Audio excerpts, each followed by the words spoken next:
Well, welcome, everybody. How we doing? Welcome to yet another Freaky Friday. I'm your hot mess expressive host, Raven. Raven Star, whatever you want to call me is fine. Oh, it's weird vibes today. Just me, or is like I don't know, weird vibes today. And I hope our dearest Creek native girl makes it in because I changed my avatar just for her. How's everyone doing? Let me get to some comments. I saw Hammond. How you doing, Hammond? Welcome in, Hammond. Shadow hair, shaking but not stirred. Cat readings. How you doing, my love? I feel your pain, literally. Oh my God. Who else did I see? My dear Sarah K. Grateful Life. Welcome in. We're gonna trying to just sort of slow down a little bit more, talk, engage. I feel like I rushed through stream a lot, so yeah. And the pain level is high right now, but we're here. We're doing the damn thing. So tonight we are gonna start in on the Annunaki and Sumeria, and there's so much. There's so much. There's the tablets. There's the Epic of Gilgamesh. There's so much, and we this should just be like a little like Anunnaki 101, and then you work your way up like the course levels. I see my GP of 18 years on the 13th, and I would very much like to do another round of prednisone. And I have to do my third set of my PT exercises when I'm done with stream. Do you want me to share those with you? I can take pictures of the stretches and exercises my PT has me doing, and you can utilize them if you'd like. I'll DM them to you, hun.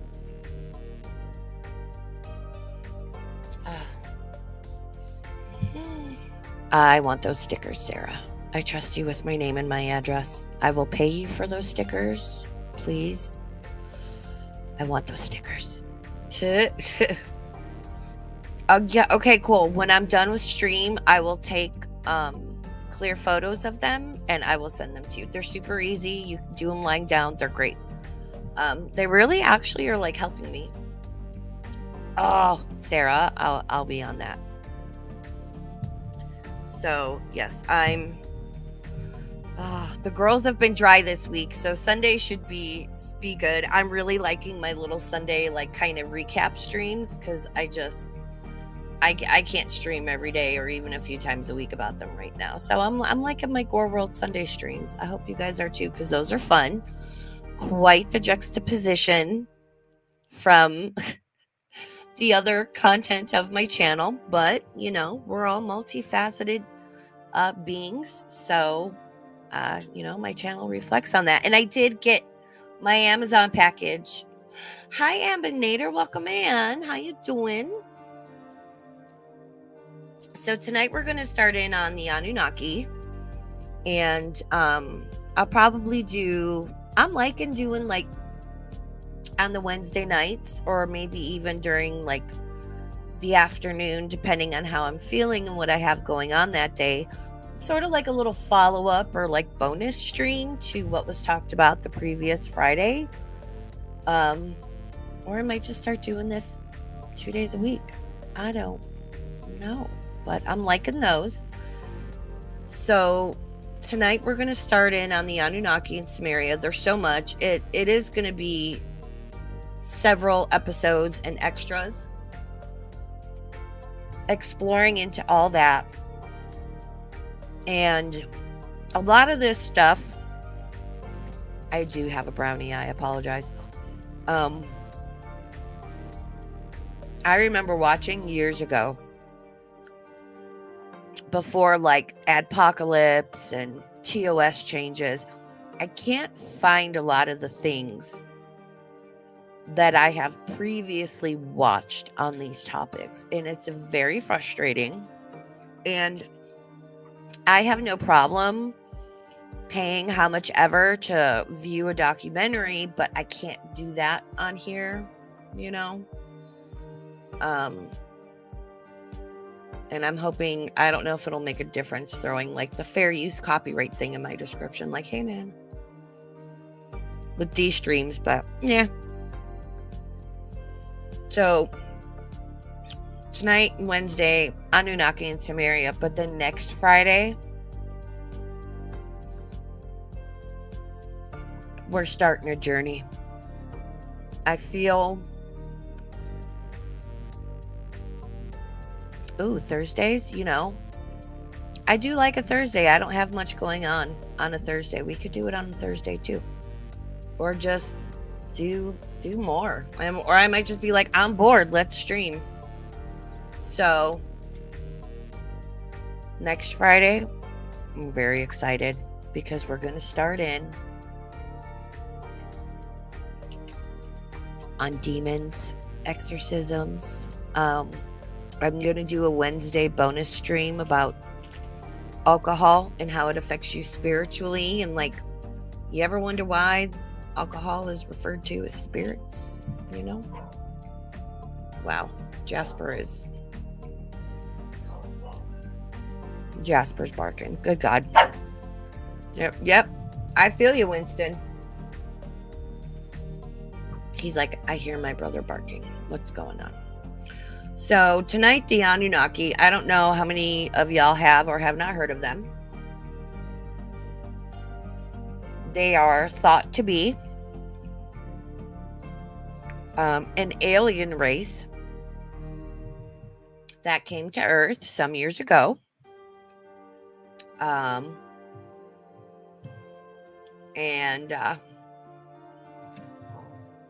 Wow.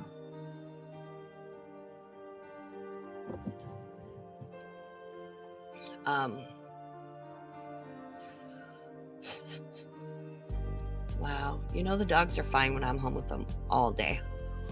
And again, everything is energy. As soon as my mom gets home, things are chaos. Gee, I wonder why. I love her, but... So, Anunnaki are an alien race thought to have come here some years ago. And how I tell it is, you know, there's minerals, there's resources on this planet then and now. And they were like, ooh, look at that. They're said to have come from planet Nibiru or planet X, which is assumed to be a part of our solar system, but it has such an elliptical orbit. It like hold on. It slingshots out way past us. I should have pulled this up. I didn't think about it. Nibiru orbit.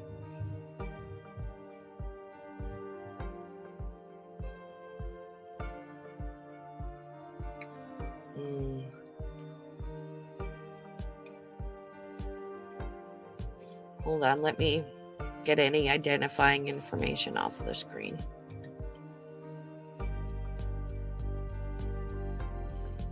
Okay. So Nibiru, or Planet X. Let me share this with you guys. Yep, Winston is Winstoning, Jasper is Jaspering. Yep, everything Hammond just said. Okay. So let me share this screen so we can look at some stuff. All my info should be off of it. See how it looks. Yeah, Nibiru, the 12th planet, the Nephilim. Nibiru's true orbit is around our sun every 3,600 years. With the gigantic size, it has very strong gravitational pull and influences our oceans and all magnetic fields. So in 2011, when Nibiru approached the sun, it began forcefully pulling at the sun's core. The core of the sun is only 65 times that of Nibiru. I want to see if I can't find, like, the orbit of it is like so elliptical. Yeah, I see here. Yeah. Is this it? Like, it slingshots like way out. So yeah, see, so this is supposed to be, can I zoom in on this? Yeah. There it goes. Let me. Oh God, see? Why am I like this? I'll figure this out one day. No. Wow. You know what? Good job, Raven. I don't have a mouse. I just have my little trackpad. That is not what I want. Jeez Louise. It has a very elliptical orbit. Like, think it slingshots past us and goes like way out there. I'm sure it'll come up in the videos we watch. So it's thought that professional YouTuber guys, it's thought that this is where the Anunnaki came from, is this planet. And keep in mind, every time Nibiru gets close to us, it's like a cataclysmic event. It's not good, you know? So let me look. There's, which video did I want to do first? We'll do this one. I think this is a good one. It's 43 minutes. I have some longer ones and some shorter ones. I'm not in a rush to get through this stream. You know, just hanging out, having a good time. Oh gosh, I am having all the issues tonight. I don't know what my deal is.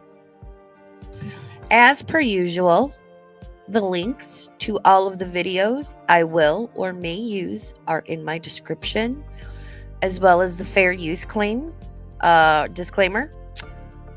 My Twitter, which I highly recommend you follow me on, and Mix channel. She makes things sometimes over there.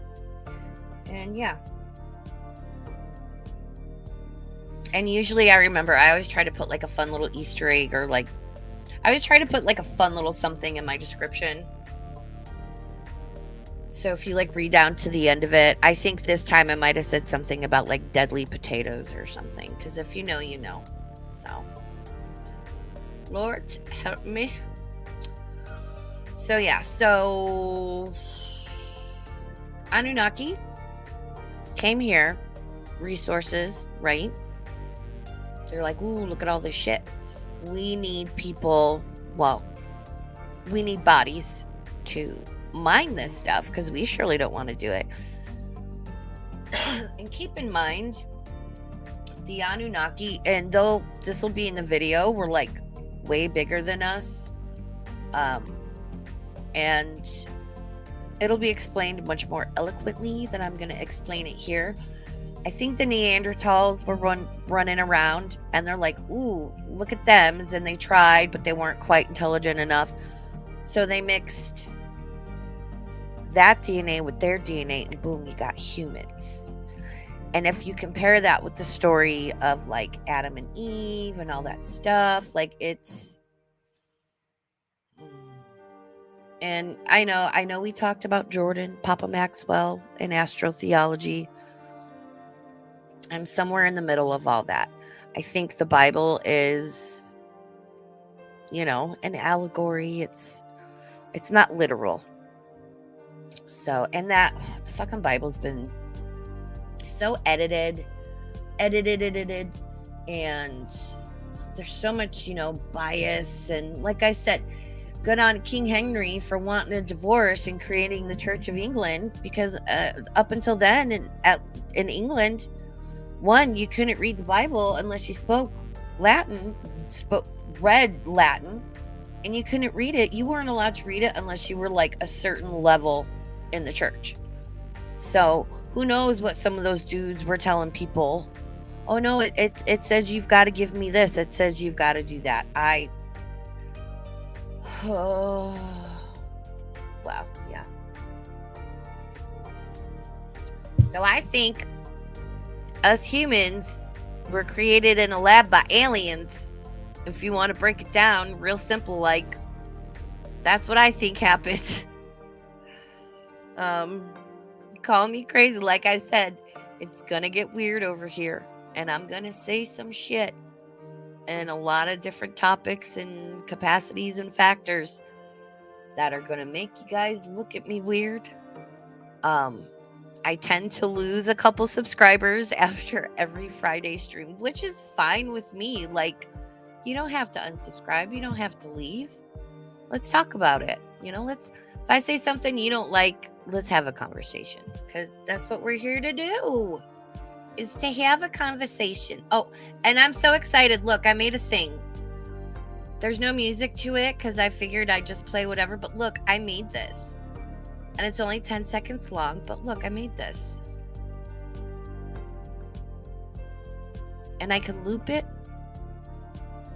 So if like I need to get up and walk away and I don't want to like let the video play, I can just put this on and be like, look, I'll be right back, you guys. And just let my background music play, and isn't that cool? Look at me doing stuff. I'm so proud of myself. Like, it's nothing fancy. Canva is great. There's a free version. I have the professional version. Canva is wonderful. I make all my thumbnails in Canva. It's great. Oh my god!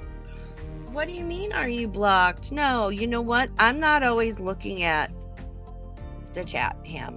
So please realize I'm doing one thing on my computer. I have to switch between one tab and the other tab to pause the video and put up things, and then I'm looking on my phone. So, all right, let's get into this shizzle. Hammond, I would never block you. You're a moderator. Hi, Irma Gerd. See, that's pretty. So you're pretty too. We love you, Irma. Irma Gerd is the Urgy Gerd. Layla. Hi, Layla. Welcome in. See, everyone's coming in. All right. Let's get into this. Let's learn about where I think we came from. Because if you look into things, it's like there's so much of our... You really need to look at outside resources, but then people are like, it's not credible. Well, I think most of mainstream media is not credible, because we will go over Operation Mockingbird and all that fun stuff where it's like, you say what we want you to say, sensationalize everything. Like, why are certain things reported on and other things aren't? And I've got a whole tangent on that. You guys know me by now. So, in this some chill music. This is called Walking in the Sky by Nico Staff. Nicostaf. And this is copyright free and in the ye old YouTube studio. And I thought that was like a nice, chill, fun little background music choice.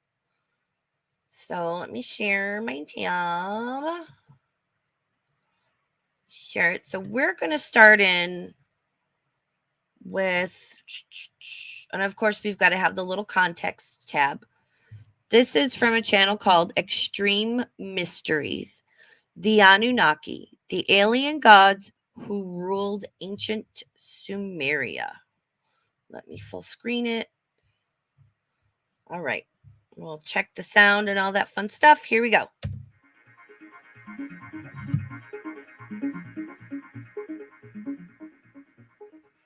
In today's lesson, we're going to talk about the Anunnaki. Now, this is a topic that I obviously like to dive into in multiple lessons. We've touched a little bit on some of the previous. He's kind of low. It's as high as I can get it because I'd rather start out too high take it down. You are able to adjust on your phone or computer, whatever your tablet, whatever you're listening on. So please adjust on your end as well. I am sorry, I cannot make him louder. If this one really sucks, we'll switch to another one. Previous topics. Today we're going to dive into it a little bit more thoroughly. Now, the topic of the Anunnaki is something that's obviously coming to us from these ancient Sumerian cuneiform tablets that seem to parallel many of the modern day biblical tales that we have in either the There are so many of those fucking tablets that they found. And I think some of them are like receipts or like all of a sudden, and I'm sure he'll cover this, in most textbooks, and I've seen example after example of this, there's like 2 or 3 sentences out of the whole textbook dedicated to Sumeria. And it's like we were walking around dragging knuckles, and then all of a sudden, here comes Sumeria, and they developed agriculture and a system of like commerce.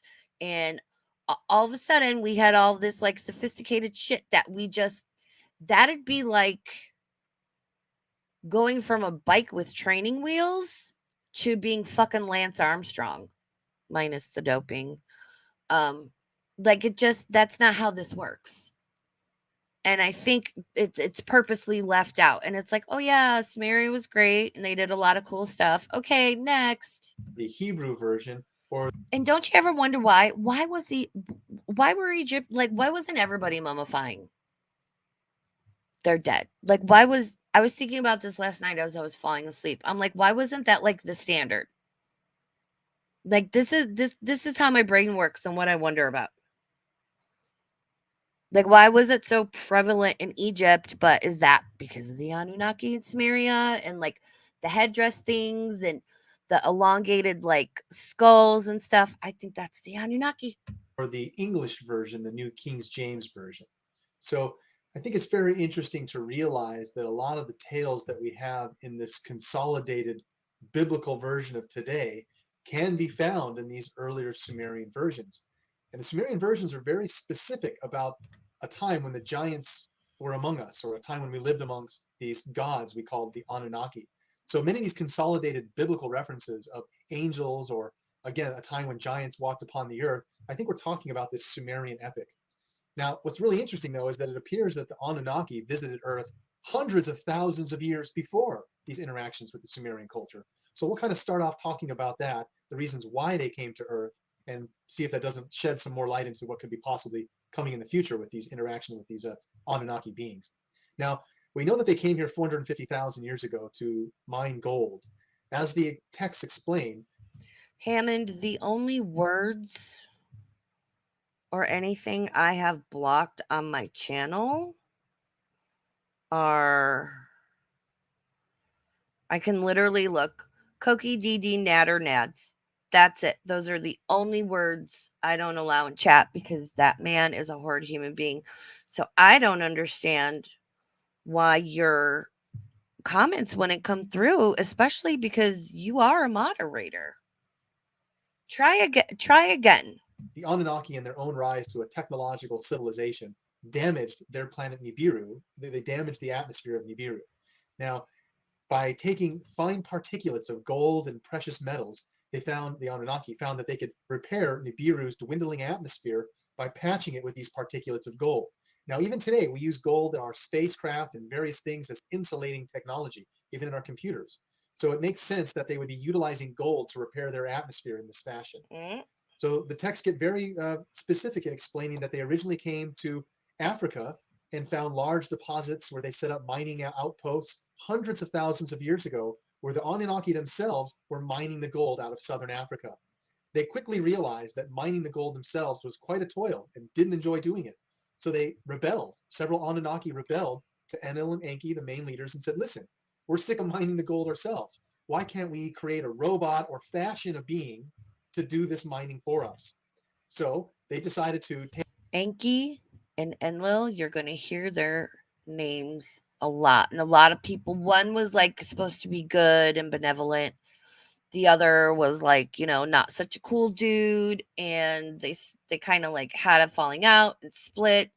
And I think it was Enlil that got mad at the human race and like flooded the earth, and Enki, and he wanted to like kill off the human race he created. And Enki was like, no, no, bro, like, no, they're cool, I love them, and they don't know any better, they're learning. Hence Noah and the great flood. And there was a great flood, there's a shit ton of archaeological evidence of it. And again, I need to look up, we will cover the mud floods in Tartaria, I know about that too. um, so yeah, so that's where everything's intertwined, because I just and like if you read the Bible, it's like, oh, so and so was 300 years old. Well, maybe fucking alien DNA, yo. Take the natural Neanderthal man that was evolving here on Earth and simply combine part of their genes, 80% of the Anunnaki genes, with the base 20% of the Neanderthal here to create us in their image and after their likeness. And as we'll discuss, they literally are our gods in creating us to be like them. So we'll come back to that topic. But clearly, the evidence shows that if we were created to do the mining of gold, the mining operations started hundreds of thousands of years ago in southern Africa. Now, Michael Tellinger has also been looking at several of the sites in Africa and realized There are structures in Africa they thought were to like corral and move cattle. Nope, nope, but there's no gates in or out. All of this shit is so precise, and it lines up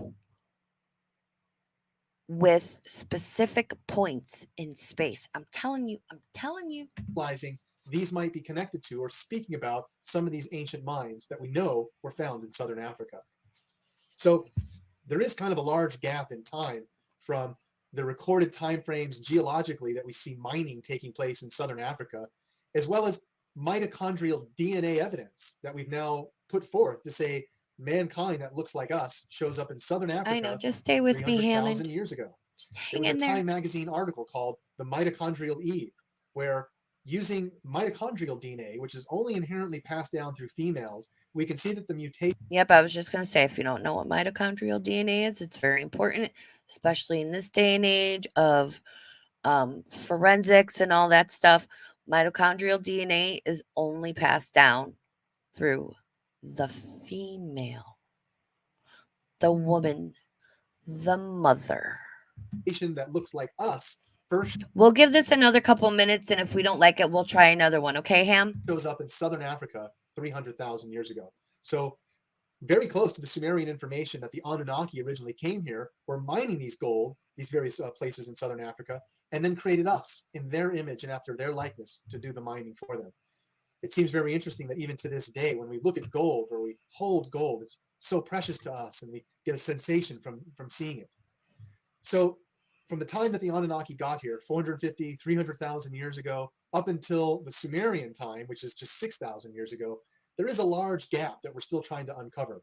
Now, many other sites around the world, like Göbekli Tepe in Turkey or the Easter Island, the Moai Heads on Rapa Nui there are locations all around the world that we're starting to uncover and realize civilization goes much further beyond 4000 BC, 6,000 years ago, the Sumerian culture. But we're going to heavily look at the Sumerian culture because the evidence that they've left us about the Anunnaki is overwhelming.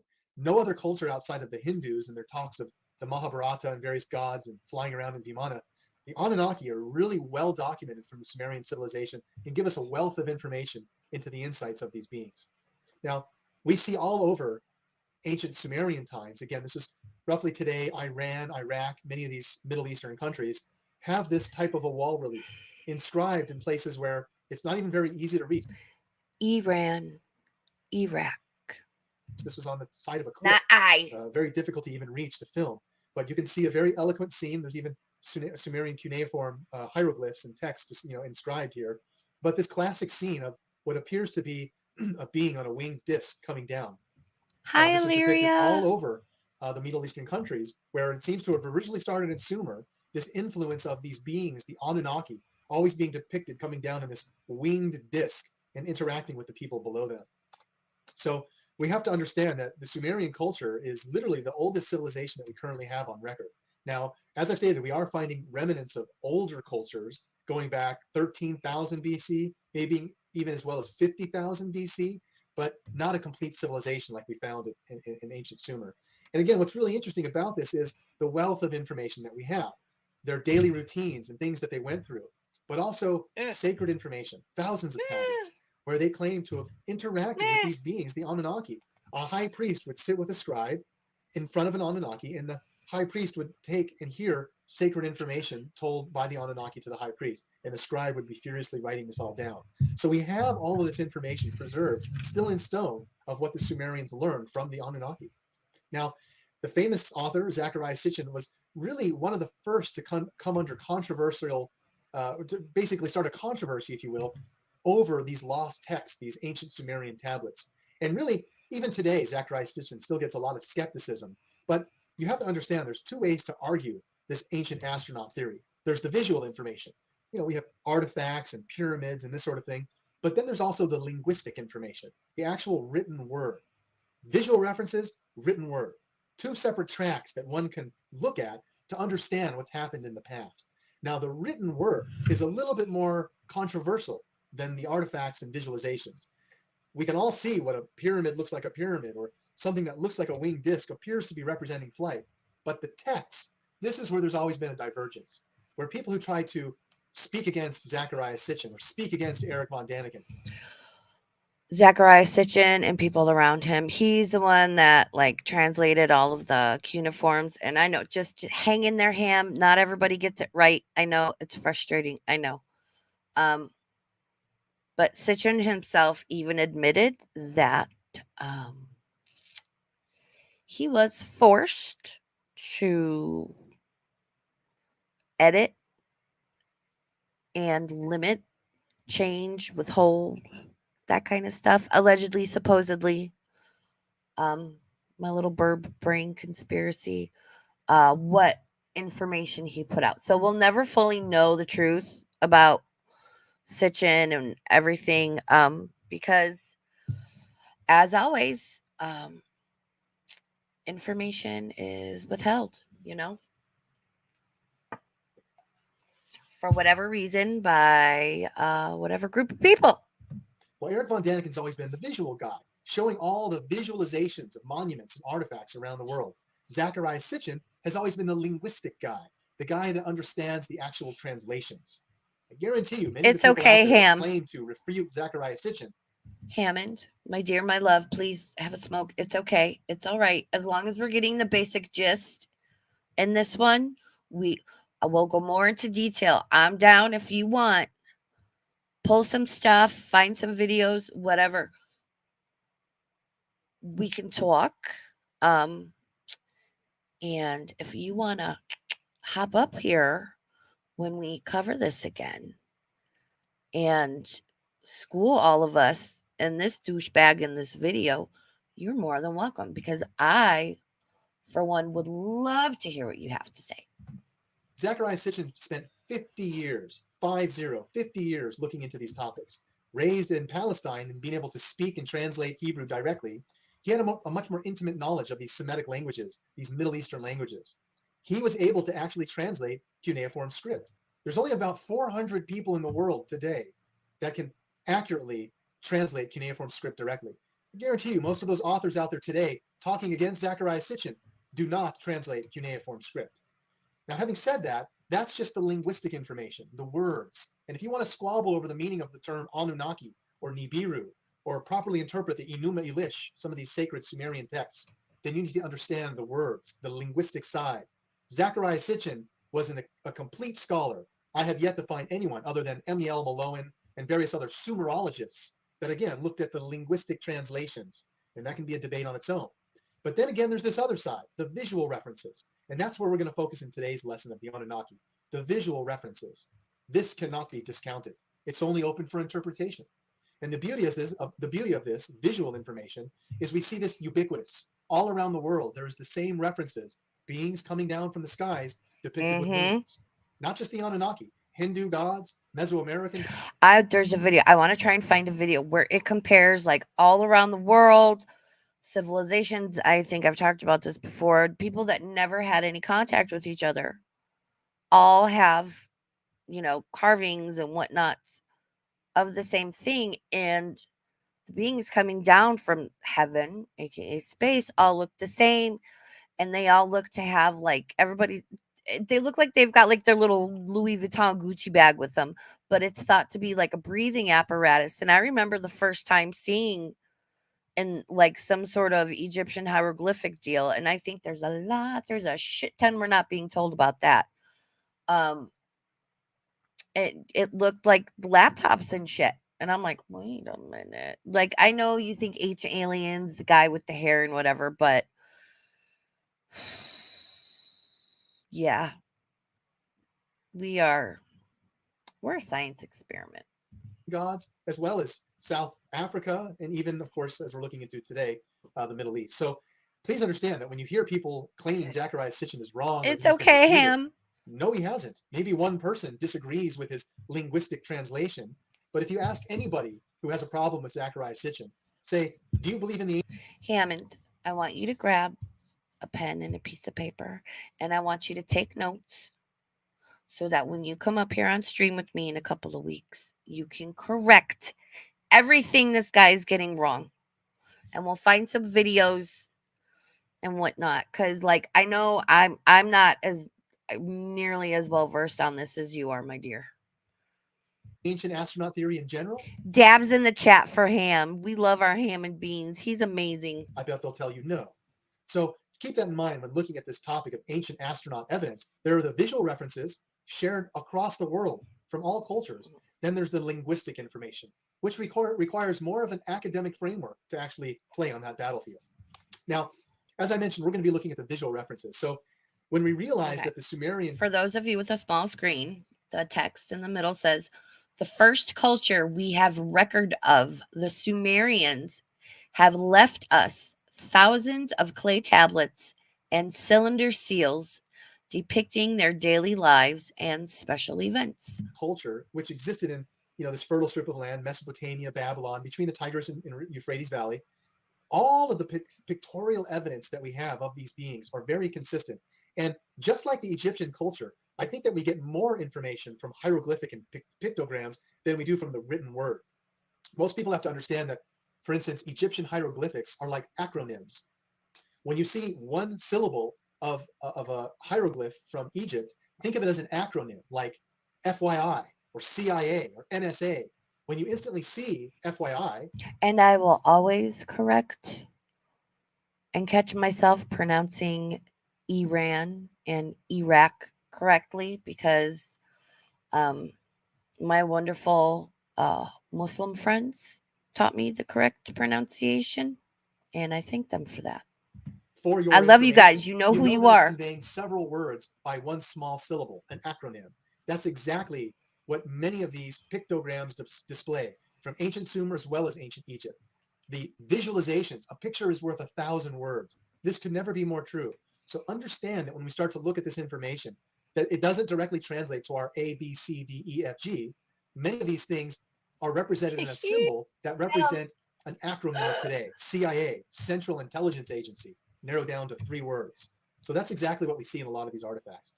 So the symbolic references being displayed to ancient man to us today, again, you could interpret this visualization of a man that has the power of flight. He even has the ability to land, somehow landing gear, and he was in a circular craft, and he was holding circular devices, maybe manipulating some type of gears. How else could they describe what they were seeing without giving it a natural layer to describe it? Bird-like features, landing gear, things that you would see to hold up a table. So very simplistic viewpoints to explain complex things. Now, when we look at this ancient symbology of the Anunnaki, there are several different references. This one is a classic depiction of an Anunnaki that's in charge of the spaceport.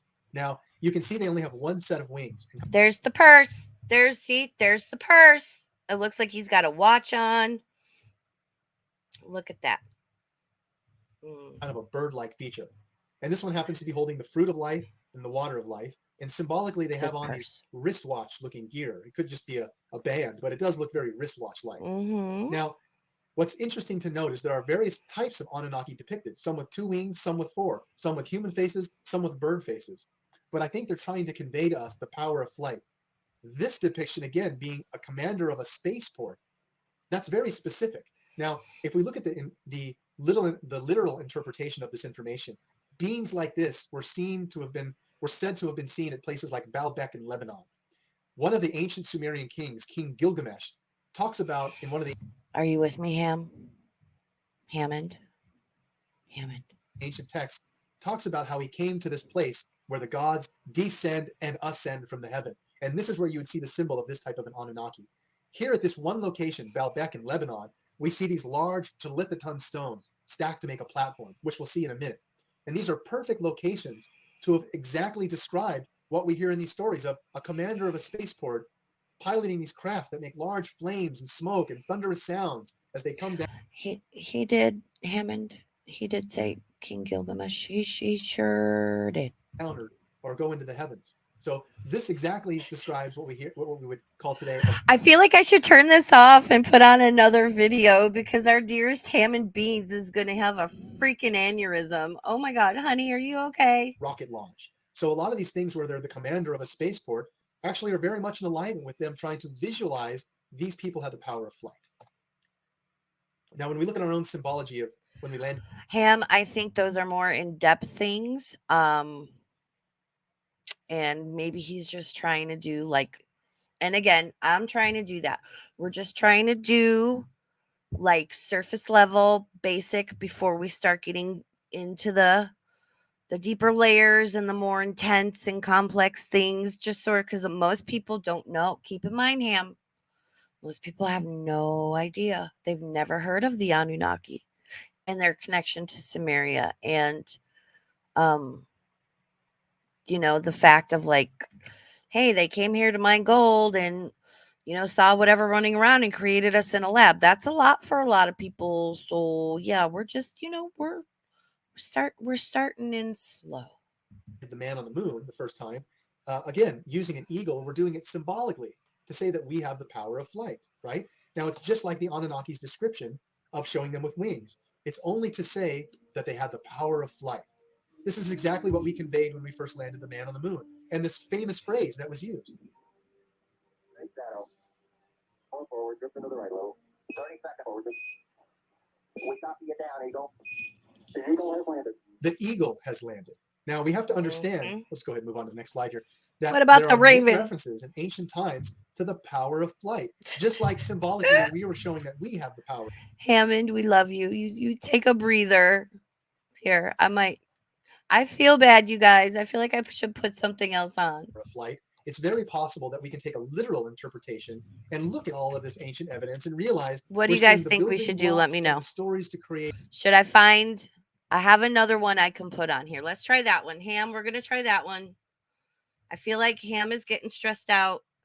I don't much care for that because Hammond, like I said, I know Ham from previously being over at Sinatra's.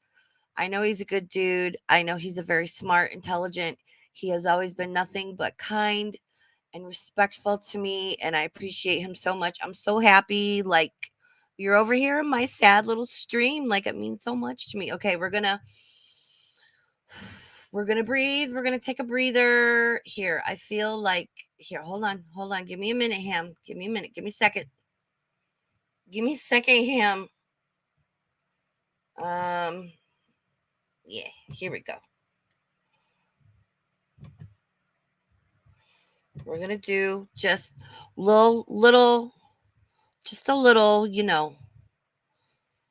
kind of, we'll do a different video. Cause yeah, I'm not feeling that guy either. I'm not really feeling his vibe. I have to agree. But again, you're clearly more educated on this than I am. We're just a little palate cleanser, right, guys? All right, Ham. Take care of my people. Little rock star. Here we go. Mommy, follow me. Was he being naughty? Yeah. Pose. You in trouble now. You are. Yeah. now. Tell her where you got it. Where did you get that? Tell her. I found it. Tell her. I found it outside. You stole it. What, man? What are you doing? Playing with my horn. Where'd you get that? I found it. Did you take that out of the dishwasher? You know you took it. What, man? Tell her. He's not very happy with you telling him I'm prettiest. Okay. Hey, can I have that? I don't care. Poggy, Just take it from give it to me. Just take it from me, Mama. Give me that. Naughty. That is not for you. It's my horn. What need Oh, with this little. Go away. Go. Oh, squirrel. Get it, man. Zip. Where'd the fly go? I don't see it. Where'd it go? I don't know. I don't see it either. Oh, it's on Ribbon's side. Here go the park, though. The park over here. sides. The park over here, Forgot y'all. about the car. Hey, the park over here. If we get out the car, we don't have to worry about it. Oh, get away from me, Fly. Yeah, I'm with you, Ruben. You still see it? Where is that? Oh, get out so we can go to the park. Get out so we can go to the park. I told you I didn't want to be on your TikTok or your Instagram. You're not making. Let me move. You still over there? Yeah, you still over there filming me. I don't want to be on none of your social media posts. I don't want people laughing at me. I don't want Rockstar making fun of me or none of that. You know what? Get that camera out of my face. I told you I don't want to be seen on your camera. Poke the bear, you go get the claws. I'm telling you right now. Poke the bear, you go get the claws. Stop messing with me like that. Leave me alone and turn that camera off. Stop touching my feet. Stop. You know what? Stop touching my feet. You know what? I'm out of here. I told you stop filming me. Okay, are we good? All right, we good? Are we good? All right. No, I agree. I wasn't really feeling, oh boy. I have another one that's a little bit longer. Okay, it's from a channel called The Unexplained Zone. The Annunaki Connection, Season 6, Episode 3, full episode. Looks like it's from A&E or something. I didn't find or see. No, let's do this one. The Anunnaki gods, the astronaut gods of Sumerian mythology. See you in history. No one video is going to be perfect, okay? But maybe this one will be a little bit better, right? And then I have some shorter ones. So we're going to try this one, okay? And we'll see how it does. But Rockstar is always amazing for a nice palate cleanser. So this one's just 8 minutes long because I just want to convey the basic gist of who the Anunnaki were, why it's believed they came here, what happened that humans came about, and take it from there. No one video is going to be perfect. The first civilizations is full of great events and mysteries that arouse the curiosity of many. Many wonder how it was possible for human beings to evolve so rapidly compared to other species that had already existed on our planet. Ancient peoples, through their religions, have tried to offer answers about the creation of the world and the odd creative capacity of humanity. Perhaps the answer to this dilemma can be found in the text written by what was the first organized civilization in history, the Sumerians. The Sumerian civilization emerged in Mesopotamia around 4500 BC. Over time, it was responsible for building large cities and creating the first system of writing, known as cuneiform writing, on clay tablets. During archaeological excavations in 1849 in Iraq, 14 clay tablets with Sumerian writings were found.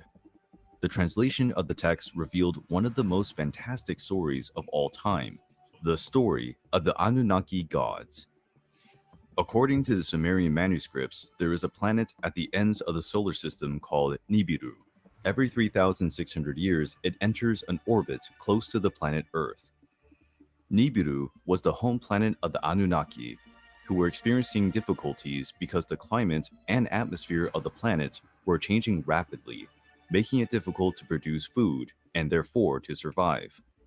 It was necessary to use advanced methods of technology, alchemy, and magic to reverse this situation. To do so, a large amount of gold was needed, since this metal has purifying properties capable of resisting even cosmic radiation.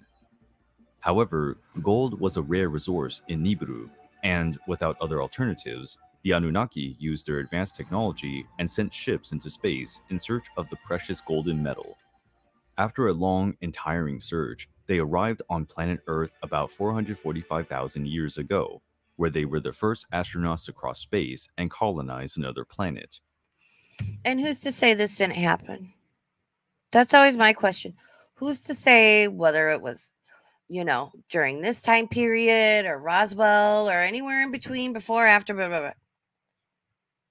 Again, it is mathematically, logically, commonsensibly impossible that humans, God help us, are the only or most intelligent form of life in the whole of the dang universe, which our little brains can't even comprehend how vast it is. I mean, yeah. The planet Earth Ham, are you doing better? Are you doing better?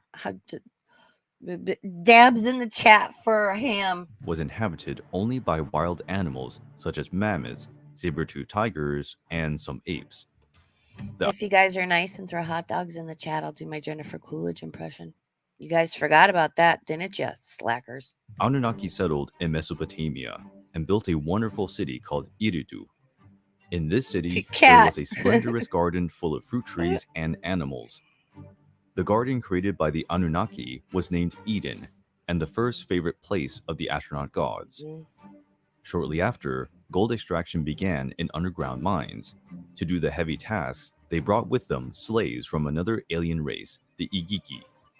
After years of forced labor and humiliation, the Igigi rebelled against the I see Anunnaki, a couple of hot giving dogs. rise to the first war on Earth.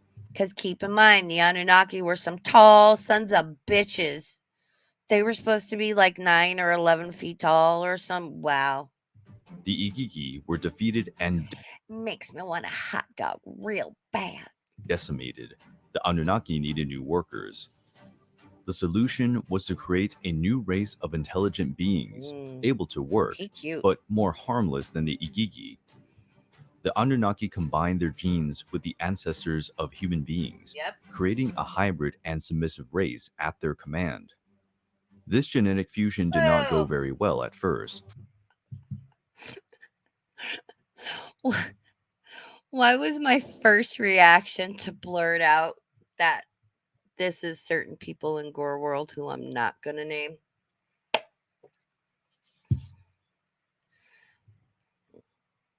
Exovagic. Strange beings came to life, like the Nephilim giants, which, although extraordinarily strong, were devoid of intelligence and self-control. The first man to emerge from this successful genetic combination was named Adamu. I had a friend in Africa. His name was Adamu. Oh, I miss him. Compared to human beings, the Anunnaki were incredibly tall and strong, and their weapons would be more than enough to control another possible rebellion. Welcome in, Jarella. It's okay. We were watching a video, but we weren't vibing with it, and Ham and Beans almost had a stroke because he was like, bro, don't know what he talking about. And I know that frustration. That happens to me a lot when people are talking about like, psychic, whatever, ghosty kind of stuff that I've had a shit ton of experience with and knowledge about. So I feel Ham and Beans. So we're watching this video now. Welcome in. Over time, humans developed the ability to speak and learn from the Anunnaki to take care of plantations. Well, the giants are thought to be okay. So you've got the Anunnaki who are like tall, right? My understanding is the Nephilim, Ham, you're making me nervous. That they were like the fallen angels, and that they slept with human women and like all that stuff. I'm not articulating it very well right now because my pain level is very high and I'm not thinking clear. And build houses made of clay and stone. The Anunnaki came to like human beings. They even allowed them to live in their city and attend the sacred garden, Yep. You see but how gave much explicit bigger? orders not to reproduce too much. Humans. Against the will Anunnaki. of the gods, human beings began to procreate quickly, which caused overpopulation in the city. Many people were expelled from Eden and Eridu and condemned to live in exile in wildlands. After a few millennia, the planet Nibiru approached the Earth again. Nibiru's gravitational field was so strong that it adversely affected the Earth's natural conditions. There was an increase in the temperature of the planet, and the glaciers melted, rapidly raising the level of the oceans and causing constant rain. A great flood ravaged the Earth, and the city of Eridu was doomed to submerge. To save their creation, the Anunnaki created large boats that floated for days to normal water level. In this part, it is not clear whether the boats floated on the water or whether the boats were ships hovering in the sky. After their city was destroyed, the Anunnaki decided to return to Nibiru. But before they left, they gave human beings knowledge of architecture, mathematics, music, and writing. They also taught them how to establish a monarchy system, where some leaders kept their bloodline inherited for the Anunnaki pure, with the right to command others. They also ordered the construction of temples known as ziggurats, aligned with the Ham. There you go, Hammond. Ham. constellations. These would one day guide the Anunnaki back to Earth. The Sumerian texts do not determine how many Anunnaki there are, but they quote some as the main ones. The most powerful deity in Sumerian mythology was An, or Anu, according to Akkadian calligraphy.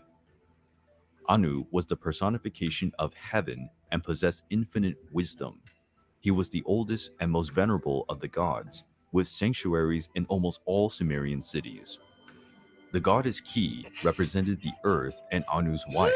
Sarah. The union between Anu and Ki Girl. gave birth to Anunnaki, a word that can be translated as children of heaven and earth. The first Anunnaki was Enlil, lord of the air, winds, storms, and responsible for keeping heaven and earth at a safe distance. Enki was the mighty god of the oceans and rivers, the patron. I know, Ham, but keep in mind this is like Anunnaki for dummies, right? It's just base level introduction. Like I said, you get with me, we'll talk, we'll plan, and when we get like, more into that, you're welcome to come up here. And you can send me stuff or, like tell me what to pull up and we can beep beep boop and really get into that part of it. But this is just like this is a thing. The Anunnaki and Sumeria and where humans came from, this is a thing because a lot of people have never heard of this.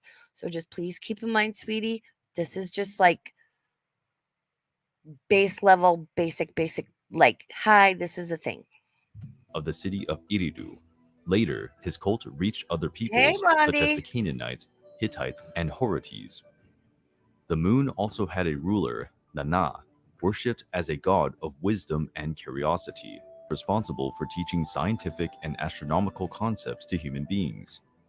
The god Utu was the personification of the Shout out to whoever made these like drawings and graphics and stuff. These are great. sun and defender of justice, truth, and morality. Utu traveled through the heavens in his sacred carriage, emitting a brilliance capable of illuminating the world. The goddess Inanna was Utu's twin sister and goddess of fertility, war, and political power, also called the Heavenly Queen. She was one of the most cultured goddesses of Mesopotamia, adopted by There's Ishtar. What a hottie. Damn. Akkadians, Babylonians, and Assyrians under the name of Ishtar. The cult of the Anunnaki was shared by many Mesopotamian peoples, adding new stories and divinities with the advancement of time, but always maintaining a very detailed essence. Yep. The history of the Anunnaki, written by the Sumerians, is full of scientific and astronomical. Ham, I really want to work on those together with you. And like I said, I want you to come up here and share your knowledge with us because like I'm not as well versed in these as I am other things. Like this is not my strong suit and my forte. that is in other areas, and like you guys will hear that, but I think that this is something people should know about, and that's why and I was like, hey, what do you guys want to do? And everybody wanted to do this, so that's why I'm like introducing people to it on my channel. But you seem to know a hell of a lot more than I guarantee you do. Please, please, please, dabs in the chat. If Ham's willing to like work on an episode with me and get up here, I would like Hammond. I would like to go to the Anunnaki School of Ham and Beans. Where can I enroll? Thank you very much. References, very advanced for the time in which they were written. The knowledge is still one of the greatest mysteries of humanity.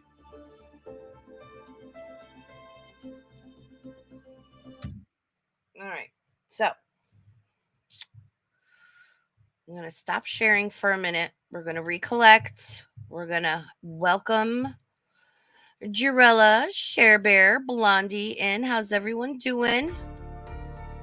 We're going to give our dearest Ham of Beans a moment to collect himself. Ham and Beans, we love you. Oh my God. So yeah, how many welcome in, Mary Christo. I saw Jarella come in, Blondie came in. I feel like I missed somebody. Illyria. So, how many of you out here? Replay gang, leave it in the comments, and all my peeps here right now. Before I uttered the words Anunnaki, or you're sitting in this stream, how many of you had ever heard about the Anunnaki, or the concept that, hey, there was this giant alien race that like came down and made humans in a lab so they could have slaves to mine gold for them? How many of you are hearing about this for the first time? Let me know.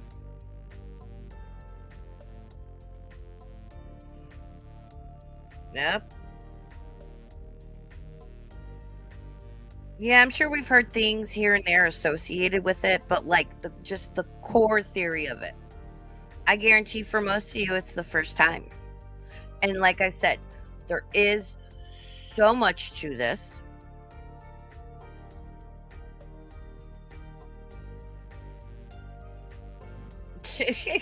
Ham troll. He's never heard of it. never heard of it in his life. Oh my God. Yep, see, Grateful Life is my first time. Some of us may have heard a little bit here and there. Yeah, but see, a little bit, but not in depth. See? Now, how many of you would like for myself and Ham and Beans, who seems to know a hell of a lot, to collab and do a stream and have him come up on stream with me and do like an in-depth deal, because I just like zoom around and skim around and try and pull videos that are good, and some I'll kind of like blind pull and whatever, because I just want to be like, here's a thing, here's some information, let's talk about it. Like I said, I know some, I don't know as much. You do, Ham, you don't have to purchase a microphone. Do you have like do you have an iPhone or a Samsung? Do you have earbuds? Do you have wired in? 'Cause that's all you need. Yeah, when I do Shuck Show with Mick on her channel, I go in on my phone because I don't have to worry about running the stream. Like now I have my Yeti mic and my headphones, but you would come in, you can seriously, I would do Shuck Show just on my phone. So yeah, if you've got some good what are those, the Apple ones called? I'm sorry, I'm team Samsung.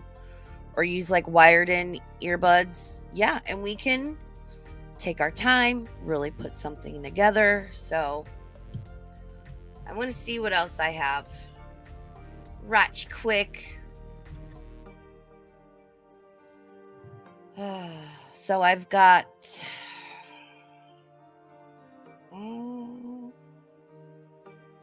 Anunnaki secrets hidden in Assyrian history, Anunnaki artifacts that NASA is hiding, and the Anunnaki and the creature from the mountain cave. Which one sounds good? Or should I just pick one?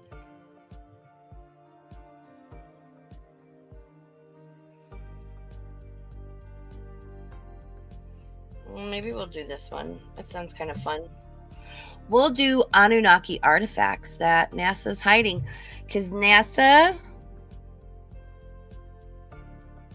yeah, Ham, there's no rush, but I feel like if this is something that you're really well versed and informed on, and you're obviously very passionate about, which I love. Do you want to watch that one? You know where I'm out by, you guys, is, have you ever heard of the Lovelock Caves? The Lovelock Giant? I'm around the Reno area, and I can just hop on 80 and drive east to Lovelock, Nevada, and the local native tribes. Was it?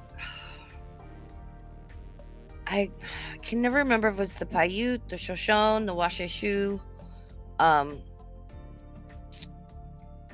the indigenous tribes had stories about a red-haired giant that would come into their villages and, like, you know, fuck shit up and, like, steal them and, like, eat them and all kinds of messed up shit. And this was out near what is now Lovelock, Nevada, and they managed to get it into a cave and seal the cave. I'm like a few hours drive from that. So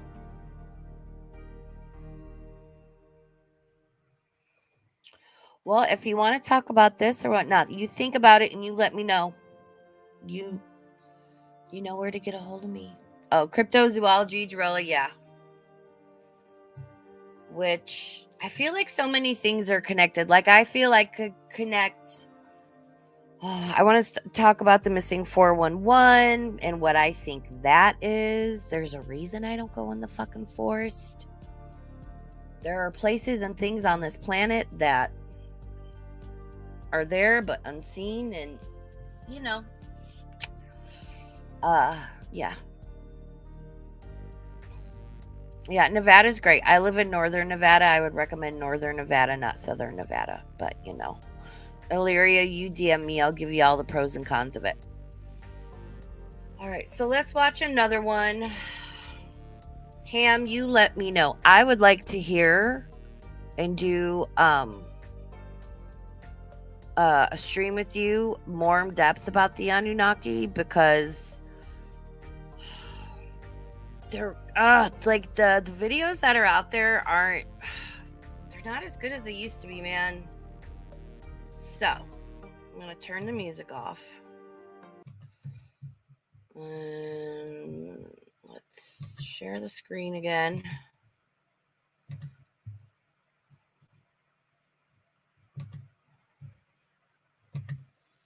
All right. So this is Anunnaki artifacts that NASA is hiding, because NASA is a bunch of bullshit. Mysterious Anunnaki, believed by some to be ancient extraterrestrial beings, have captivated the imagination of historians, archaeologists, and enthusiasts alike. Central to the ancient Sumerian civilization, these enigmatic figures have been credited with shaping human society, culture, and even the very creation of humanity itself. As we delve into the fascinating world of the Anunnaki, we will explore their connections to the Sumerians, the 12th planet theory, their influence on human civilization, and their alleged role in constructing the Great Pyramids of Egypt. Join us on this captivating journey to uncover the secrets of the Anunnaki and their possible impact on our world. Welcome to Life's Biggest Questions. Let's dive into this journey, shall we? The Anunnaki's connection to the Sumerians is one of the most prominent aspects of this ancient astronaut theory. Sumer was an early civilization located in the region of Mesopotamia, which is present-day Iraq, and is considered one of the world's first urban cultures. The Sumerians developed a sophisticated society with advancements in agriculture, architecture, arts, and technology. And they are also credited with inventing the earliest known system of writing, the cuneiform script. The Sumerians believed in a pantheon of gods, among which were the Annunaki, who were said to have descended from the sky and played a vital role in the creation of humanity. The term Anunnaki Hammond's gonna lose his mind. I know how he feels. It's okay. We're gonna sit here and watch it because it's pretty. roughly translates to those who from heaven to earth came in the Sumerian language, suggesting that these beings may have originated from somewhere beyond our planet. The Anunnaki are mentioned extensively in Sumerian texts, which are some of the earliest written records in human history. These texts describe the Anunnaki as a group of powerful deities who played a central role in the creation and governance of the world. The Sumerians believed that the Anunnaki were responsible for the formation of the earth, the creation of humanity, and the establishment of civilization. One of the most famous Sumerian texts featuring the Anunnaki is the Epic of Gilgamesh, an ancient poem considered to be one of the earliest Oh no. I hope Hammond is out of the room. Oh no. pieces of literature in human history. In this epic, the hero Gilgamesh encounters several Anunnaki gods who help or hinder him on his quest for immortality. The story provides insights I would like him to come up and do a stream with me about that. Just all the whole Epic of Gilgamesh and all that stuff, and like everything you keep mentioning, and like help me with that. Share with us your knowledge in that, because I would like to know more, and I could go research it on my own. But I think it'd be a lot more fun with our dearest Hammond Beans. into the Sumerians' beliefs about the Anunnaki and their interactions with humans. Several Right, prominent Kat? Anunnaki gods and goddesses were worshipped by the Sumerians, including Anu, the sky god and the highest deity in the Sumerian pantheon; Enlil, the god of wind and storms; Enki, the god of water, wisdom and creation; and Inanna, later known as Ishtar, the goddess of love, fertility, and warfare. The Sumerians built temples and shrines dedicated to these deities, and their stories and myths were passed down through generations. According to Sumerian mythology, the Anunnaki were responsible for the establishment of human kingship. They appointed human rulers to govern on their behalf, creating the first centralized hierarchical societies.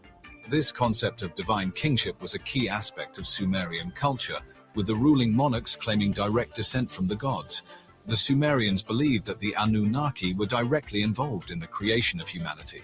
According to their myths, humans were fashioned from clay by the god Enki, who mixed the clay with the blood of a slain god. This creation story is thought to symbolize the role of the Anunnaki in shaping human society and culture. The connection between the Anunnaki and the Sumerians is a central element of the ancient astronaut theory, which posits that these powerful deities were, in fact, extraterrestrial beings who interacted with early human civilizations. While mainstream scholars and archaeologists generally reject this idea, it remains a popular and intriguing subject for many people. Well, of course they would. And I'm sorry. I'm tired of it's like, oh, it's true because we were told it was, or it's true because somebody said it was, or like even as a kid, I wondered that. I'm like, how do we know this is true? How do we know this is what happened? How do we know like this wasn't a thing or that wasn't a thing, or I don't know. I just the truth is out there, scummy and moldy. Oh my God. Me and Hammy are going to be the next Scully and Mulder, except, due to trademark and copyright. Can we be scummy and moldy? My God. Dun, dun, dun. Or just Raven and Hammy.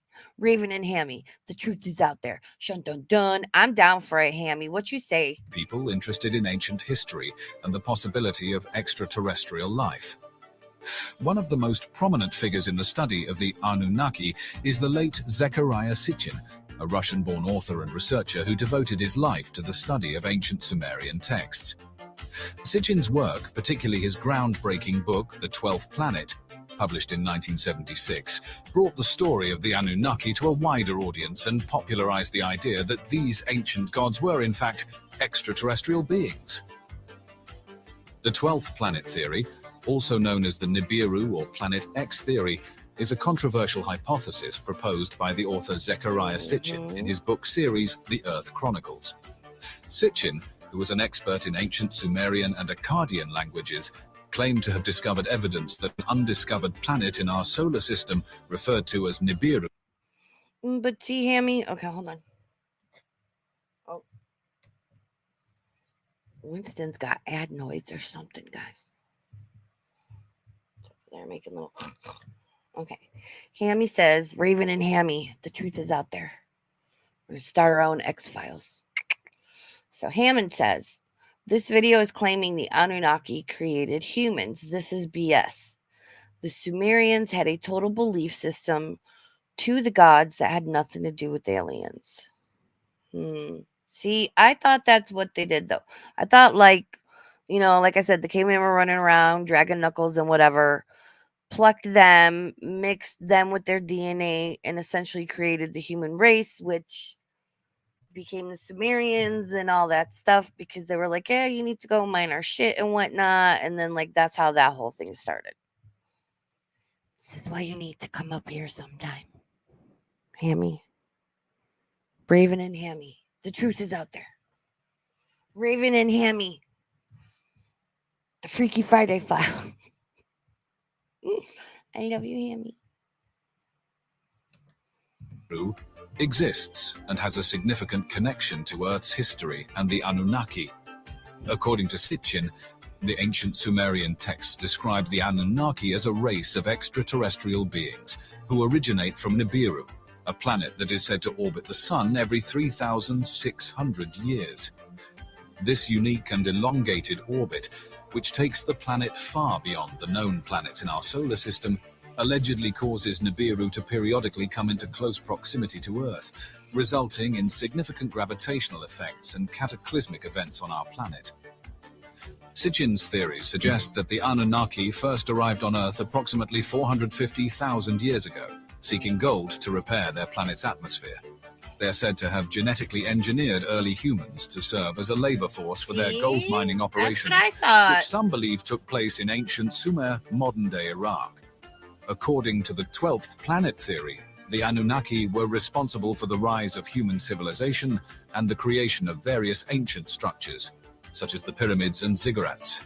Sitchin's work has generated a great deal of interest and debate among alternative history enthusiasts, but it has also been widely criticized by mainstream scholars who argue that his interpretations of ancient texts are inaccurate and his conclusions are not supported by scientific evidence.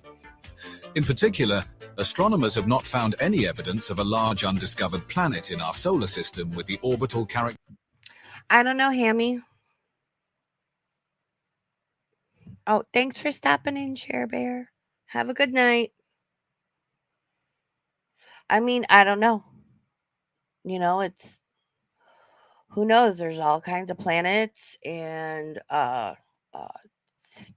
alien species and whatnots out there. Maybe they need gold in their atmosphere for them or their technology, or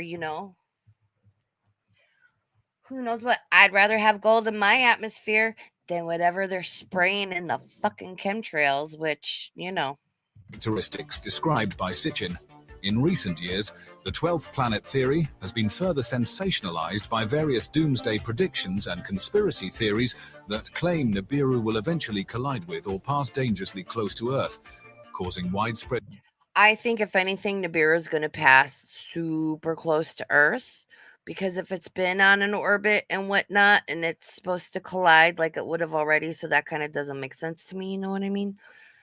But I think it's going to pass close to Earth because I think that's when some like weird fucked up shit has happened in the past. We just like didn't know why, but that was why, because they don't want us to know that this planet is a thing. Destruction and the end of the world as we know it. Despite the lack of scientific evidence to support these claims, the idea of a mysterious and potentially cataclysmic planet. Please understand when I say this, how I mean it. Just because there's a lack of scientific evidence currently doesn't mean it doesn't exist and it's not a thing.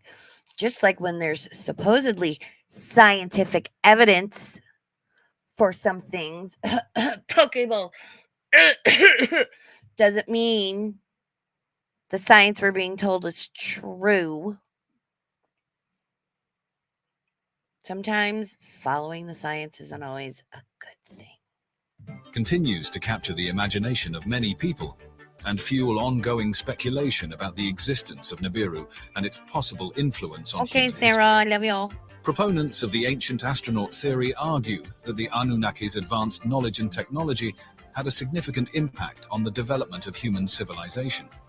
Not yet, Mary Christo. I have a whole, I need to sit down with my planner because I'm trying to I want to have a flow to things on the channel rather than just like bopping all around, and try to keep it to like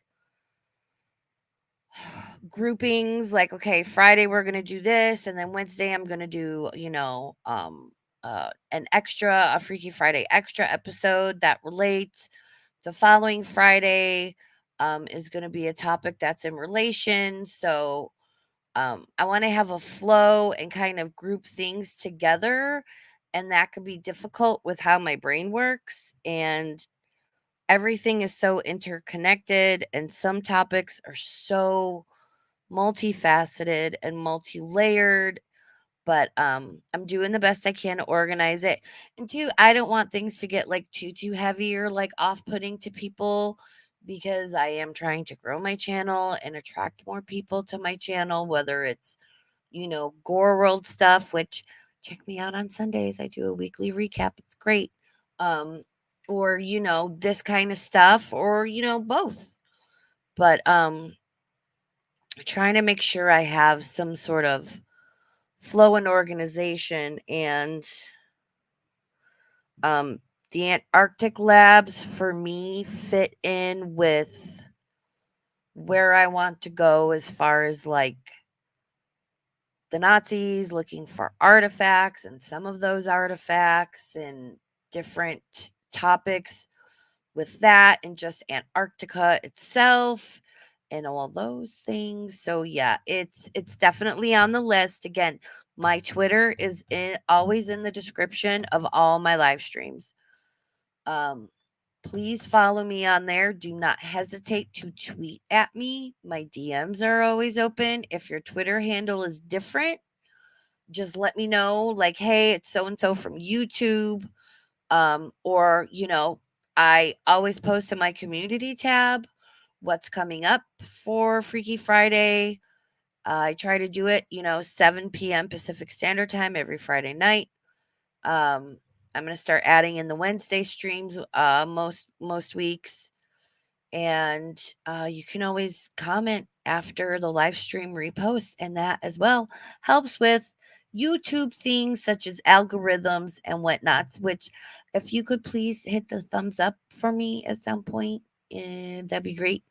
I forget to ask about the YouTubey things because I'm just sitting here hanging out with my friends, and I love you guys so much. Thank you for being here.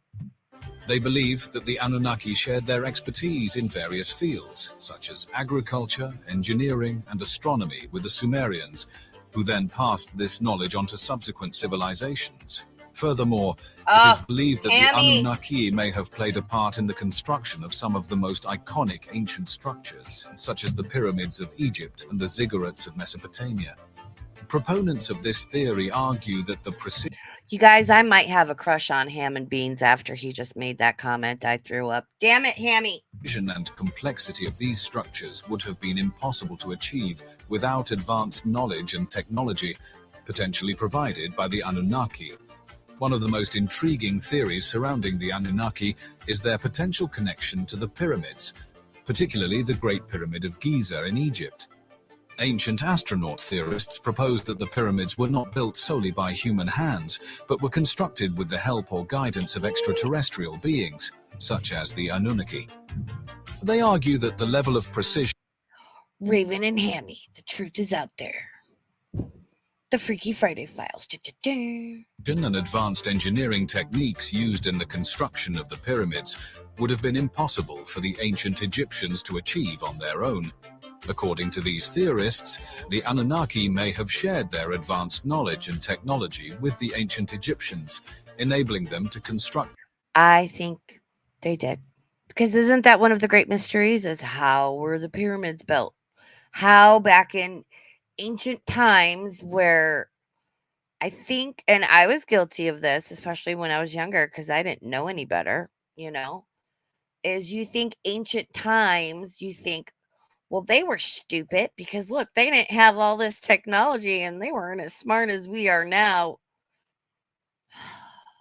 We're getting stupider and stupider and stupider. I love that guy on TikTok that goes up to like high school and college age kids and asks them, like basic questions. And I love the questions he asked were like the answers in the question. Like, what's the capital of the United States? No, they don't know. Society is crumbling. Anyway, um, so yeah, but a lot of people think, oh, ancient civilizations, they must have been stupid. No, I think they were smart and much smarter in a different way. Because I think they had friends from the heavens above. And how do I think the pyramids were built? Anti-gravity rods. Monumental structures, such as the pyramids. This idea is supported by the presence of numerous ancient texts and artifacts. Mary Christo, stop. What's 2 countries that border us? One said Nevada. I live in Nevada. Wow. That suggest a connection between the gods and the construction of the pyramids. For example, the Egyptian god Thoth, who is credited with bringing writing, mathematics, and other advanced knowledge to humanity, is sometimes equated with the Sumerian god Enki, one of the key Anunnaki figures. Additionally, some researchers point to the alignment of the pyramids with celestial bodies and specific constellations as evidence of extraterrestrial influence. The 3 pyramids of Giza, for example, are aligned with the stars in the constellation Orion, which is associated with the ancient Egyptian god Osiris. This precise alignment is seen by some as an indication that the Anunnaki, or other extraterrestrial beings, may have played a role in designing the pyramids as part of a larger cosmic plan. Despite these intriguing theories, mainstream scholars maintain that there is no concrete evidence to support the idea that the Anunnaki, or any other extraterrestrial beings, were involved in the construction of the pyramids. Instead, they argue that the ancient Egyptians were more than capable of building the pyramids using their own knowledge and technology. Regardless of the truth behind these theories, Well, here I'm like, where are the capstones? I think the capstones had a purpose. It was something to do with advanced energy, communication, portals. Let me write down stargates as a topic to cover. Yep, see, I've got Antarctica on here. CERN, their ritual, Saturn worship. I've got so much on here. Hopi prophecies, Anunnaki, basics of ability, security intent, age of record. Yep. All right, so let me write down. What did I just say? I forgot. Help me. What did I just say I was going to write down? Oh, why is my brain like this? Seriously, I just forgot what I said I was going to write down. Oh my God, the ADD is real. Stargates, yeah. Fuck yeah. Thank you so much, Stargates. Thank you. Stargates.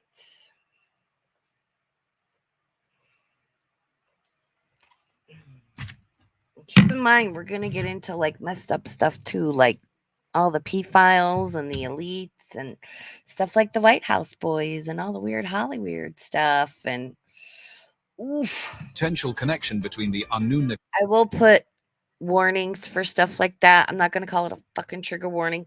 I'm just going to call it like warning before I start and like pin a comment. Like this stream, I'm going to be talking about some more sensitive subjects, situation type deal, stuff like that. So if that is something you're not here for and you're going to dip out on, I understand. Please know Yeah, I will give you guys ample warning. And like always, I forgot, I gotta remember to do my little disclaimer. I'm not here to convert or convince anybody. I just want to talk about some fun, weird stuff and things that I believe in or know to be true or suspect to be true. Everyone is welcome. And this is a place of open discussion. And yeah, let's have a good time. Annunaki and the pyramids continues to captivate the imagination and inspire further research into the mysteries of our ancient past. As we continue to uncover new information and deepen our understanding of these enigmatic structures, the question of the Anunnaki's role in their construction remains a fascinating and enduring aspect of human history. The story of the Anunnaki also raises questions about the origins of religion and the nature of divine beings in ancient belief systems. If the Anunnaki were indeed extraterrestrial visitors, as some proponents of the ancient astronaut theory argue, it would have significant implications for our understanding of religion and spirituality. It would suggest that the gods of the Sumerians and perhaps other ancient cultures were not divine in the traditional sense, but rather advanced beings who wielded power and technology beyond our current capabilities. This line of thinking challenges conventional notions of divinity and forces us to reconsider the nature of religious belief and the ways in which humanity has sought to understand and connect with the cosmos throughout history.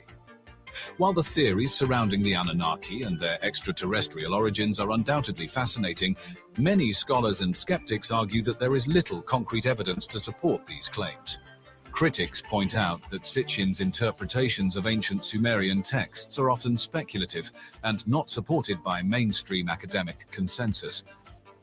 Fuck mainstream academic consensus. The cult of academia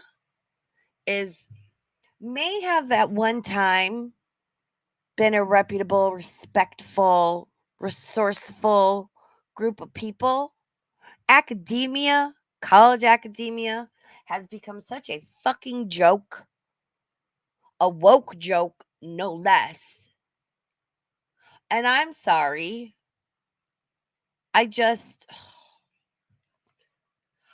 My ex-best friend of 27 years, who is working on 2 master's degrees in communication, but yet didn't understand, oh, I'm so smart, I'm so scary smart. Oh, degrees and I'm so smart.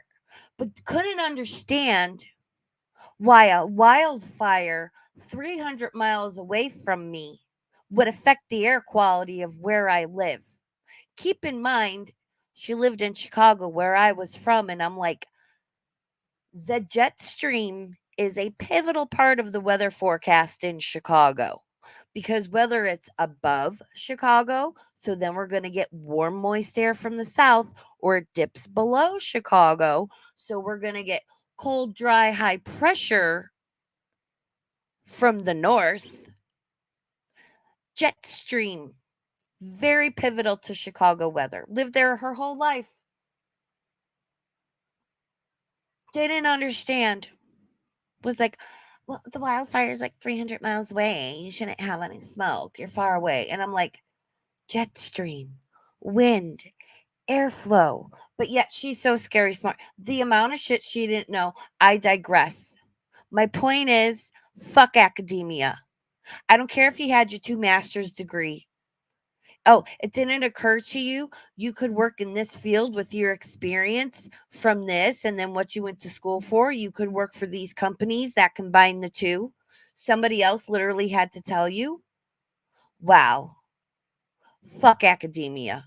Some scholars suggest that the Anunnaki, like many other gods in ancient mythologies, were simply personifications of natural forces and phenomena created by early human civilizations to explain the world around them.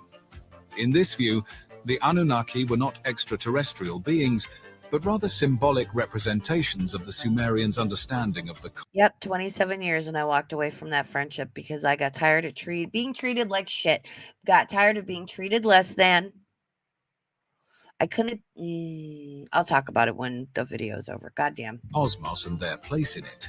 As archaeological and scientific research continues to expand our knowledge of ancient civilizations and their beliefs, it is possible that new discoveries will shed further light on the story of the Anunnaki and their role in human history. The recent use of advanced technologies, such as satellite imagery and ground-penetrating radar, has led to the identification of previously unknown archaeological sites, opening up new avenues for investigation. That to me is so fucking cool and wild. Have you guys seen that where they're using like all the ground penetrating stuff, and there's places like I mean everywhere, Mexico, the Amazon, because there's stories of, oh god, what was his name? Went down the Amazon, and there were like all these cities and people, and then they went back 100 years later and they were gone because all the stupid white Europeans came and brought all the diseases and like killed all the fucking civilizations and shit. And then like people moved or didn't live there, and then the jungle grew, like overgrew these cities, and just all this shit happened. And now I'm so ADD, I'm so fucking sorry. But they're finding, by using all of this, all of these like cities and stuff that they didn't know were like there because they're just under so much like jungle and dirt and whatnot. And they're finding all of like these cool agricultural like ledges and shit they had on the side of the mountain, and they would grow different crops at different points up and down the side of the mountain, based on the temperature and the humidity and where it got more rain. Like they would grow this here and that there because it grew better. It's so fucking cool. I'm lucky if I can grow one tomato plant. Okay. Potentially providing fresh insights into the Mad past. respect. Similarly, ongoing research into ancient texts and artifacts may yield new information about the Anunnaki and their influence on Sumerian culture. By continuing to explore these fascinating questions and delving deeper into the mysteries I have to do it. Fuck your ground penetrating radar. of the ancient world, we may eventually come closer to understanding the truth about the Anunnaki and their place in the tapestry of human history. The Anunnaki's potential extraterrestrial origins have fueled interest in the broader search for extraterrestrial life. If ancient Sumerian texts are indeed recounting encounters with advanced beings from other planets, it would suggest that we are not alone in the universe, and that intelligent life may exist elsewhere.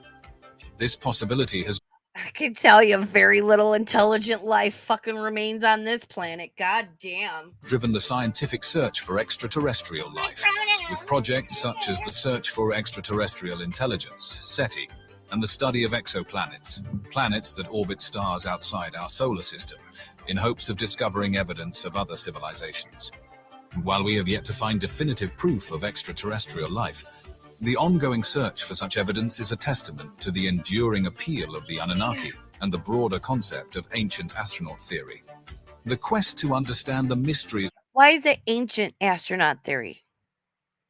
Because it was in ancient times on Earth's timeline. See, that there makes me stop to get all that shit out of my head, because time is not linear. It's not.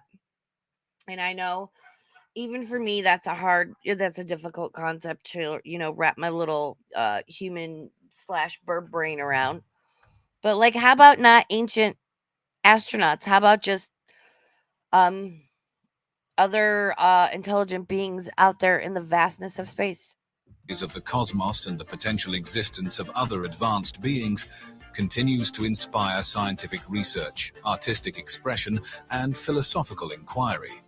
The story of the Anunnaki has left an indelible mark on our understanding of ancient history, religion. Sorry, my mom just like opened the door and chucked a treat in here for, God damn it. And the search for extraterrestrial life. By challenging conventional wisdom about the nature of divinity and the origins of human civilization, the Anunnaki have sparked a lively debate that has transcended the boundaries of academia and entered the realm of popular culture. As we continue to explore the vast reaches of space and the depths of our own history, the Anunnaki serve as a reminder of the potential for extraordinary discoveries that lie just beyond the boundaries of our current knowledge. Whether they were extraterrestrial visitors, powerful gods, or a product of human imagination, the Anunnaki's enduring legacy is a testament to the human spirit's enduring fascination with the unknown and our unyielding quest to understand the mysteries of our world and the universe beyond. In conclusion, the Anunnaki continue to intrigue and mystify us as we attempt to unravel their complex legacy. While the connections between these ancient deities and the Sumerian civilization, the pyramids and human civilization remain a subject of debate and speculation. Their allure is undeniable. Whether the Anunnaki were simply the product of ancient mythology or the manifestations of an advanced extraterrestrial race, their stories offer us a captivating glimpse into the beliefs and culture of the earliest human societies. As we continue to explore our past, we may one day unlock the mysteries of the Anunnaki and discover the true extent of their influence on our world. Yeah, I did. Yeah, Hammond, I agree. This feels real propaganda-ish to me. Agreed. I hope you enjoyed our video today. Let us know This any part. comments and suggestions down below. That got loud. Okay.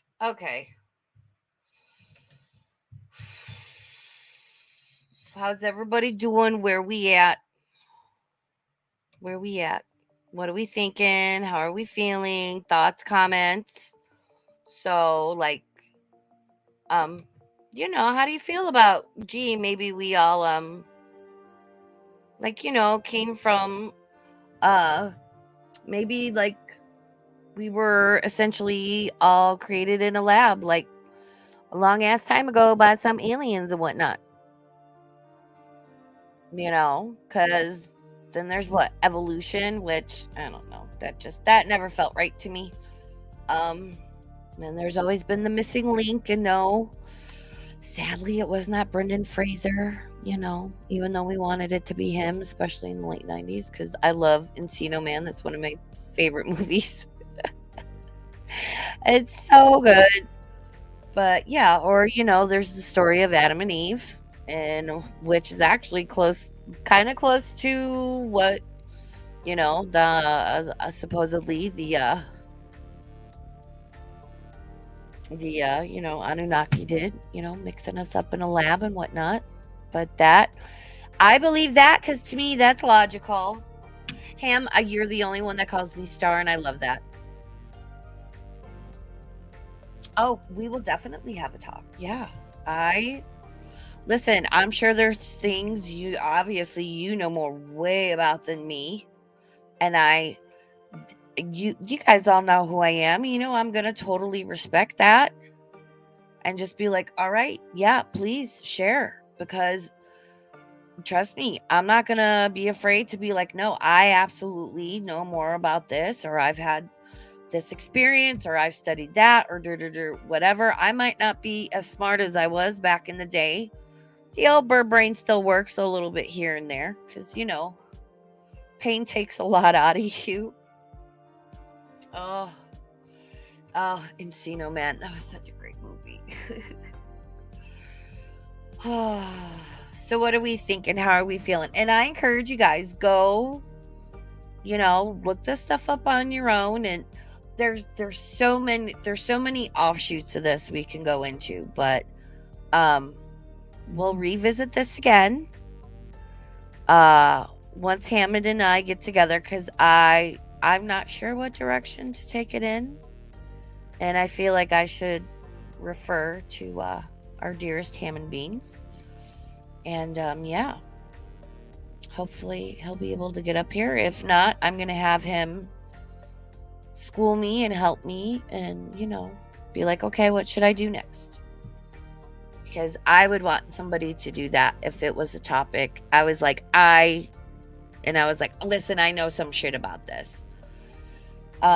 So yeah, I don't know, food for thought. What are you guys thinking about the Anunnaki, Sumeria? Like I said, definitely look all this up. There's so much out there, and just because something isn't agreed upon by academia, fuck academia. Fuck your chicken strips.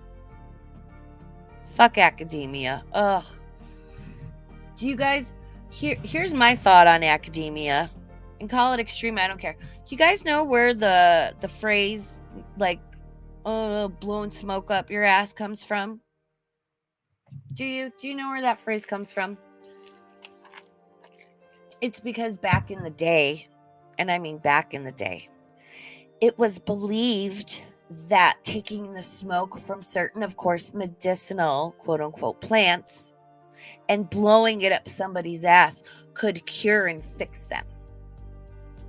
So the doctor, and this was a belief in academia at the time, would literally blow smoke up your ass to try and probably cure, I don't know, syphilis, cancer, seizures, who knows. And next Friday, we're going to start talking about demons and exorcisms. We are going to touch on possession, and we are going to touch on the difference between that and mental illness, and the difference between, and the whole thing where it's going to be some sensitive areas, and I will handle it with the respect and the sensitivity and compassion that I know it does, because that we're going to start getting into the areas I know some shit about. Because when you have an attachment, and yeah, I'll tell you guys about the girl next Friday. So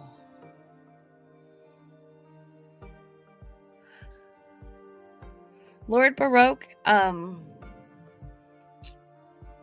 you done like a 23andMe deal, you said, or?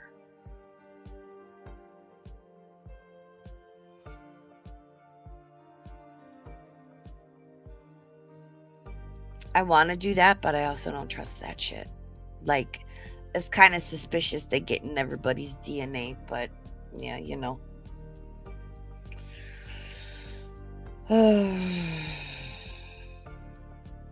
Yeah. So there's a lot out there.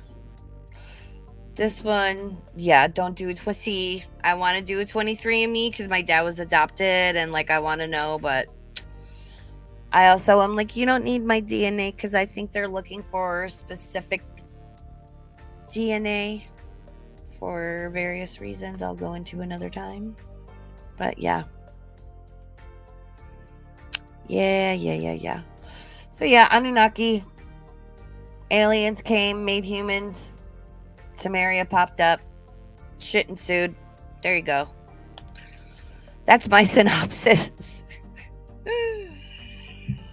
So, and listen, 2, even 3, 4 hours isn't always enough to get like into some of these topics, because they're so detailed, they're so complex, there's so much, there's so many different schools of thoughts and opinions on there.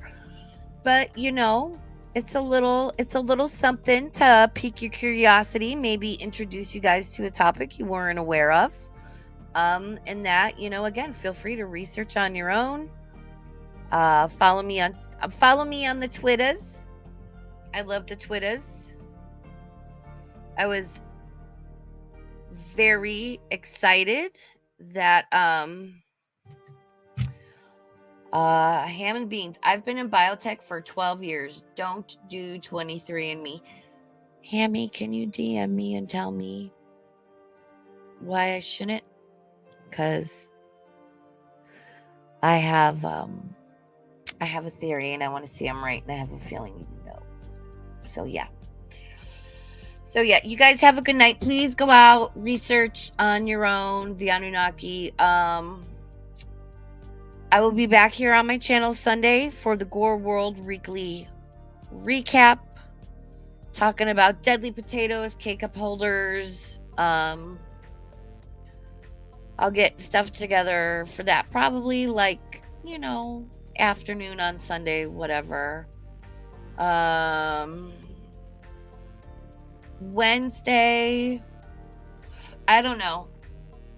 I might do a Freaky Friday extra. I might not. We'll see how my pain level is.